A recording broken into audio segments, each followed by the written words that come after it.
Welcome on back, everyone. It's just another day in a life as a military wife. And I thought it might be interesting to, again, deep dive back into my family life science background and share a concept with you guys, but put kind of a fun pop culture spin on it to make it a little bit more accessible and understandable. So that's kind of what we're going to cover today. We're going to talk about relationships and attachment and what goes into that and different things like that.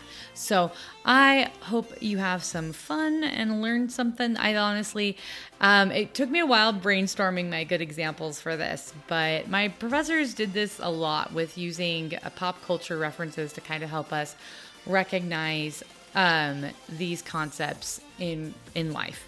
So, I am your host, Sam Wolf, and you are listening to Life of a Military Wife.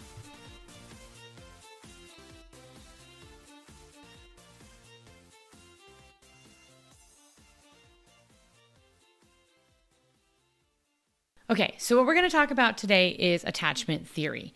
And attachment theory, in basic generality, shows that personal history or affects our relationships as adults. So our intimate relationships, or just the relationships we form create as adults, is based on or shaped, the nature of those bonds or connections of relationships was shaped by our primary caregivers in infancy and childhood, and how that can affect us later in adulthood. There's a lot of research on attachment bonds for infants and children and all of that. Not going to really get into that today. I'm going to focus more on how it affects people later in life. And little caveat here.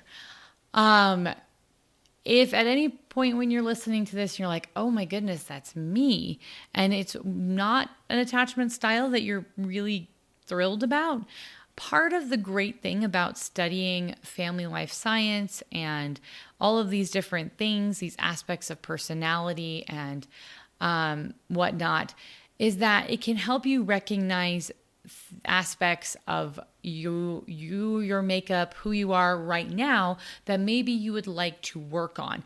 And I feel like the biggest part of a problem is recognizing there's something you want to fix. And so just bear with me. Also, my pop culture comparisons are just going to be a little bit of fun because I'm using some superheroes. And of course, the superheroes are superheroes. They're not exactly 100% normal people. But I thought it would be a fun way to explore this all.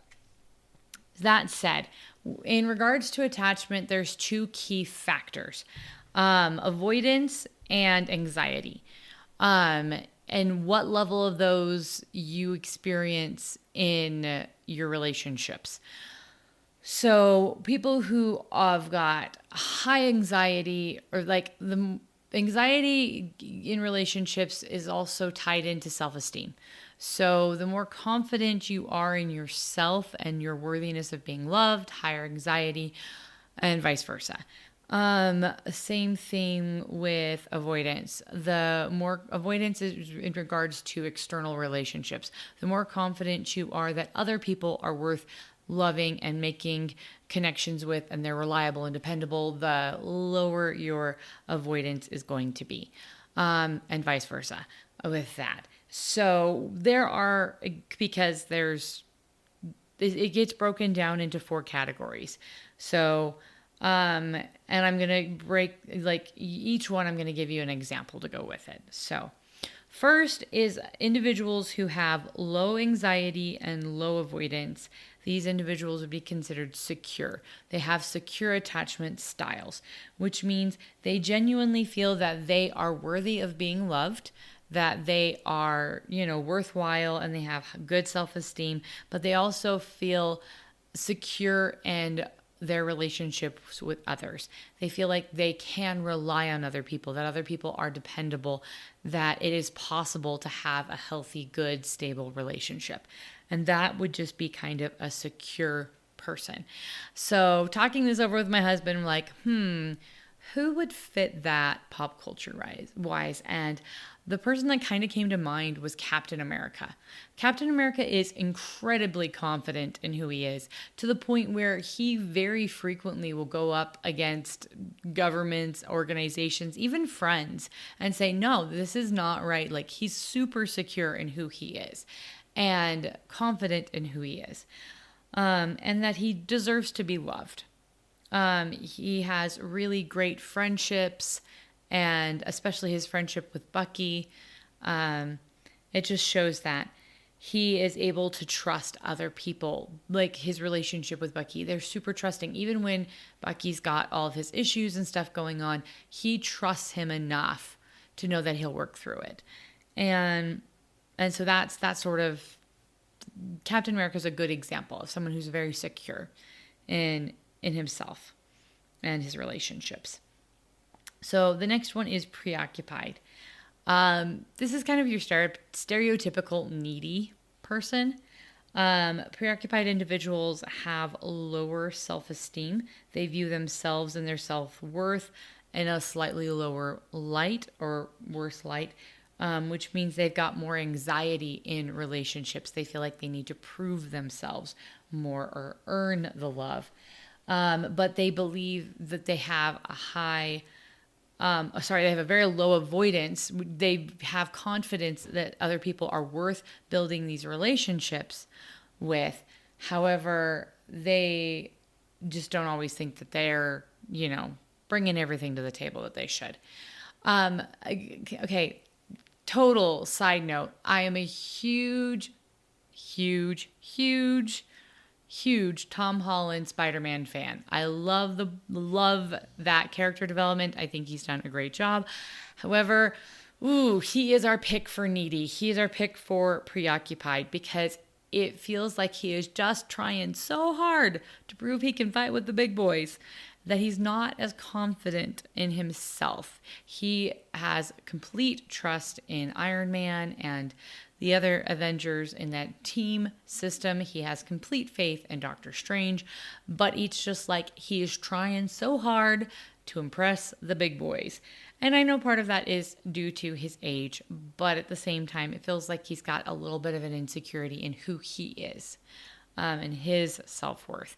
Because you see that in his relationships with Mary Jane and the other girl that he liked. I just blanked on her name. But anyway, he kind of is like, why on earth would they like me?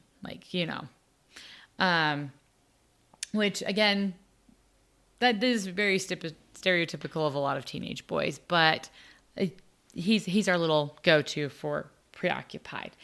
The third category is dismissing. And we've got 2 nominees for dismissing. So dismissive individuals are those who are low in anxiety, but high in avoidance. So they are very confident in themselves. They think that they are just awesome and everyone should love them and they are great and wonderful. And they have all this awesomeness to bring to the table, but they're not very confident in other people. They're incredibly independent and self-sufficient. They insist on doing things themselves. They're bad at delegating with when I'm saying delegating, they're bad at taking confidence that someone else is going to take care of things. So that in a relationship, that someone else is going to help meet their emotional needs. And they're just expecting, they really just kind of expect to be, let down, basically. And if you couldn't guess, our nominees for this category are Iron Man and Doctor Strange. They both really start off this way, and I feel like there's a lot of growth with those characters, but especially at the beginning, they are incredibly like this. It's just almost narcissistic in the fact that just they don't want, both of them have an opportunity for a stable relationship with someone who genuinely cares about them, and they kind of dismiss the person. well, no, not kind of, they completely dismiss the person and pursue other things instead. When trouble happens, they don't trust other people to do it. When Doctor Strange's hands get hurt, he doesn't have confidence in another doctor to fix them. Instead, he has to go pursue some mystic magic sorceryness to fix himself. Yeah, I mean, that just really kind of exemplifies the issue there. Same thing with Iron Man. He has a very dismissive attachment style. He's got Pepper right there, Pepper Potts right there, always there, dependable. Heck, she's kicking out the one night stands for him. Like, seriously. She's there for him in so many ways, and he just kind of just neglects it, completely neglects it. He's too committed to being the one to be able to fix stuff. He wants to be able to have that control. He likes control. So, yeah, dismissive is definitely, I think, a solid tie between Iron Man, especially at the beginning, and Doctor Strange of their character arcs. The last one is somebody who is very high in anxiety when it comes to relationships, as well as avoidance.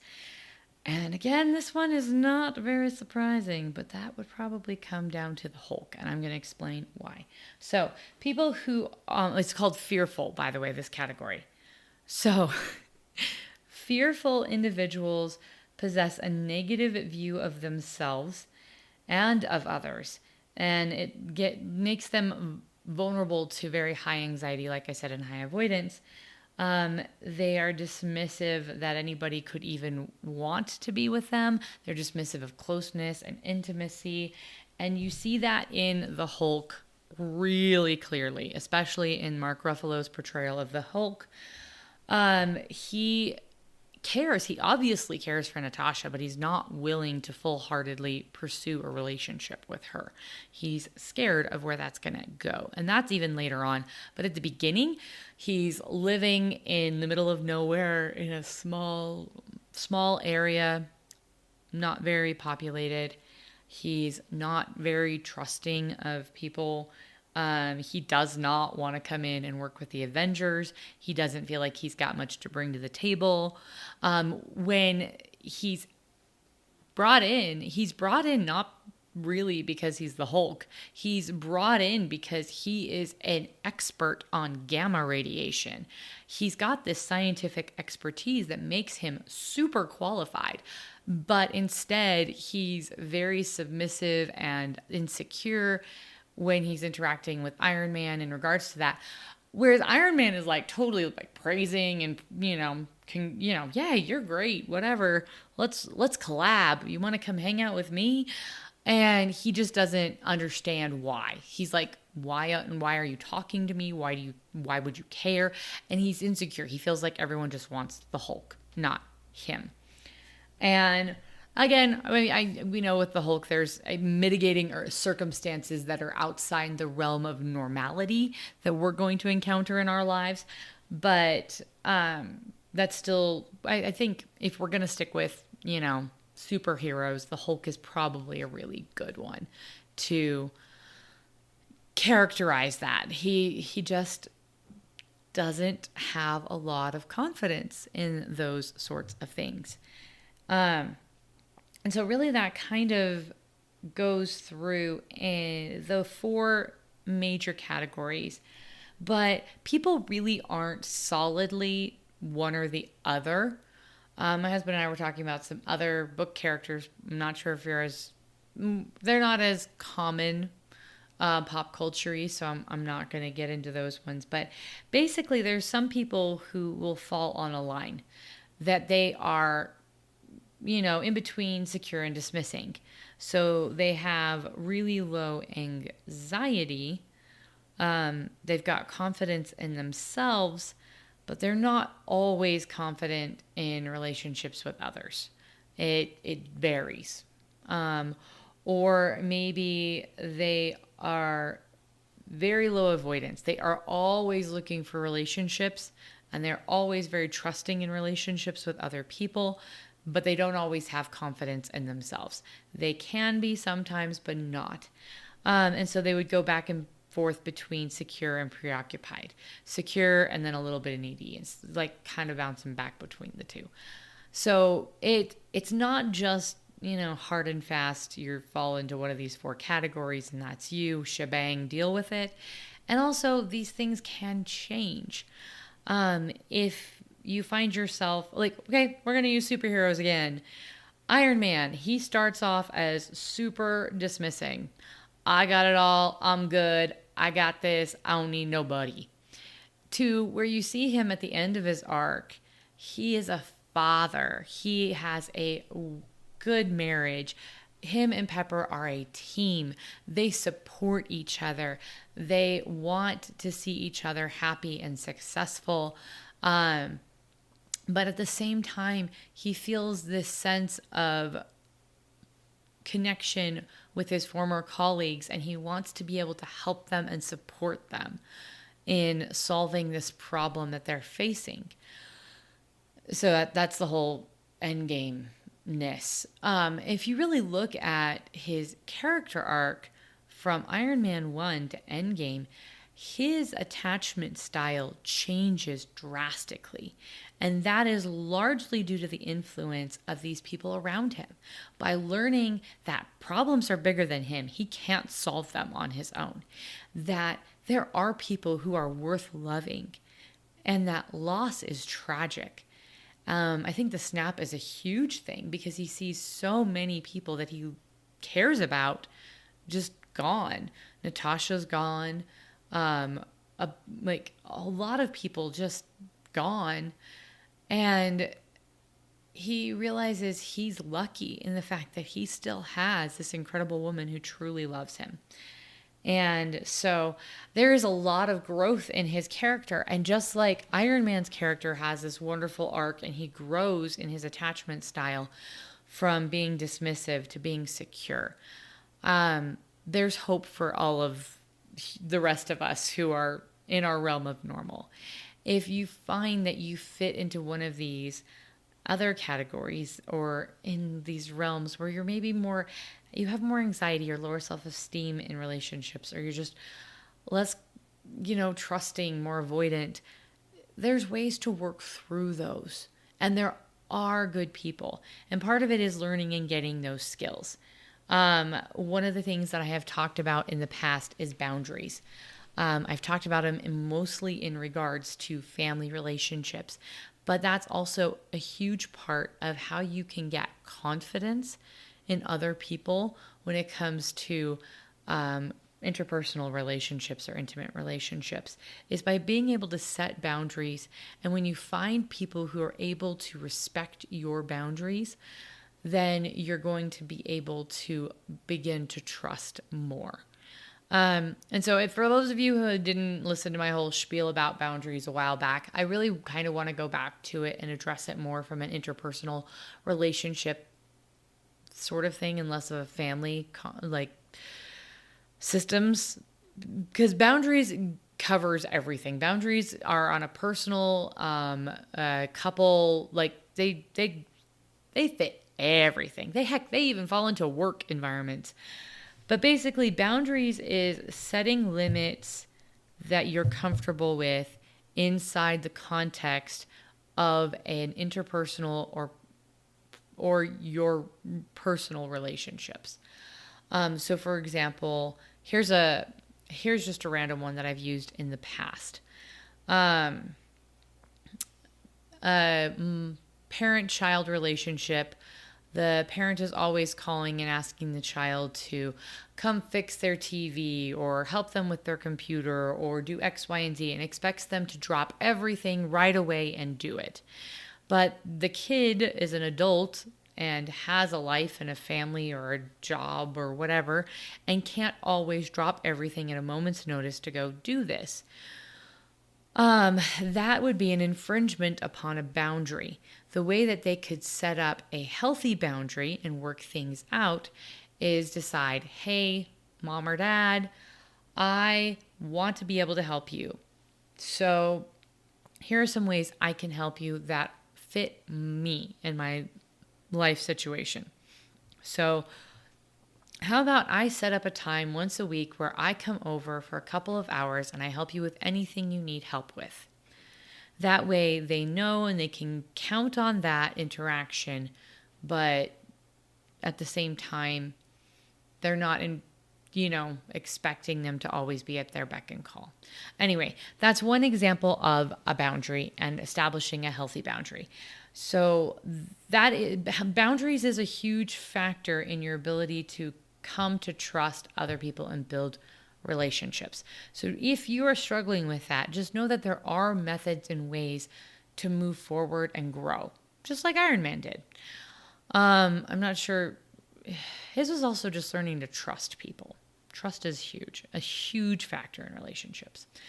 With the needy one, we're going to go back to Spider-Man. If you look at Tom Holland's Spider-Man in the first ones, he knows he can do stuff. He knows he can be a superhero, but he's like always apologizing and he's always like just,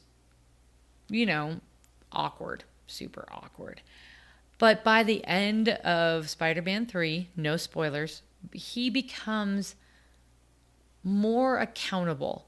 He realizes that he needs to step up and take responsibility for his choices and his actions, and that he is capable of taking care of himself, that he is capable of providing for him, not only for himself, but for his future, and that he can be an adult, that he can be treated with respect and maturity, and he can make hard decisions. And so there's a huge growth in him, and I feel like he becomes more secure by the end of his character arc as well. Hopefully it's not the end of his character arc. Like I said, huge Spider-Man fan, have been a Spider-Man fan ever since I was a kid. So I'm a kind of also a little bit of a Captain America fangirl too. But basically, I just like superheroes. So that's kind of my breakdown for today in the attachment stuff. And like I said, attachment does start earlier in life. And if you guys have interest in hearing more about how caregiver interactions during infancy and adolescence and childhood impacts later on, like how all of that-ness develops, let me know. I'm more than willing to cover it more in depth in the future. So I hope you enjoyed that. That was my kind of little, family life-ness, interpersonal relationship analysis, fun pop culture break for everything. I feel like it applies a lot to all relationships. Like I said, this is not a military exclusive thing. I feel like sometimes we definitely see these 4 categories in the military. And they show up, especially when there's stress and strains on relationships. These 4 styles can become very evident. I feel like separations can bring out a lot of these anxieties and insecurities. And so even if you are a fairly secure individual in your relationship, a lot of those stressors can bring out some of these, anxieties or whatnot in your relationship. So that said, I am your host, Sam Wolf, and you are listening to Life of a Military Wife.